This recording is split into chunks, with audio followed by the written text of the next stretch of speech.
வணக்கம் சொந்தங்களே! இன்னைக்கு நம்ம சேனல்ல பார்த்தீங்கன்னா, ஜான் டீர் 5045 டிராக்டர் சேல்ஸ்க்கு வந்திருக்கு. வண்டி பார்த்தீங்கன்னா 2019 மாடல் 45 ஹெச்பி வரும். 2200 மணி நேரம் ஓடியிருக்கு. ஒரே ஓனர் வண்டிங்க. Power steering, oil brake, double clutch ஆப்ஷனோட அவைலபிளா இருக்கு.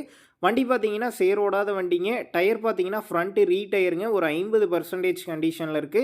பேக் டயர் பார்த்தீங்கன்னா ஃபுல் டயர் இருக்குங்க. ஒரிஜினல் டயர் தான். TN 41 registration. வண்டிக்கு புக்கு கையில இருக்குது. எஃப்சி கரண்ட்ல இருக்குங்க. டாக்ஸும் கரண்ட்ல இருக்குது. இன்சூரன்ஸ் கிடையாது. நம்ம சேனல்ல உங்களுடைய விவசாய கருவிகள சேல் பண்ணணும்னு நெனச்சீங்கன்னா, நம்ம சேனல் அபவுட் பேஜ்ல என்னுடைய கான்டாக்ட் நம்பர் இருக்கு. நீங்க என்ன நேரடியா தொடர்பு கொண்டு உங்களுடைய விவசாய கருவிகள நம்ம சேனல்ல சேல் பண்ணிக்கலாம். இந்த வண்டி இருக்கக்கூடிய லொக்கேஷன்னு பார்த்தீங்கன்னா, பழனியில தாங்க இருக்குது. விலைன்னு பார்க்கும்போது ரூ. 5,20,000 சொல்லியிருக்கிறாங்க. இந்த விலை பார்த்தீங்கன்னா, நேர்ல வந்து பேசும்போது கட்டாயம் அனுசரித்து தரப்படும் தாங்க ஓனர் சொல்லியிருக்காரு. டிஸ்கிரிப்ஷன்ல ஓனருடைய கான்டாக்ட் நம்பர் தந்திருக்கேன். தேவைப்படும் நண்பர்கள் கான்டாக்ட் பண்ணி நேர்ல போய் பார்த்து பேசிக்கங்க. உங்க நண்பர்கள் யாராவது ஜான் டீர் 5045 டிராக்டர் கேட்டிருந்தா அவங்களுக்கு இந்த வீடியோவை ஷேர் பண்ணுங்க. யூஸ்ஃபுல்லா இருக்கும்.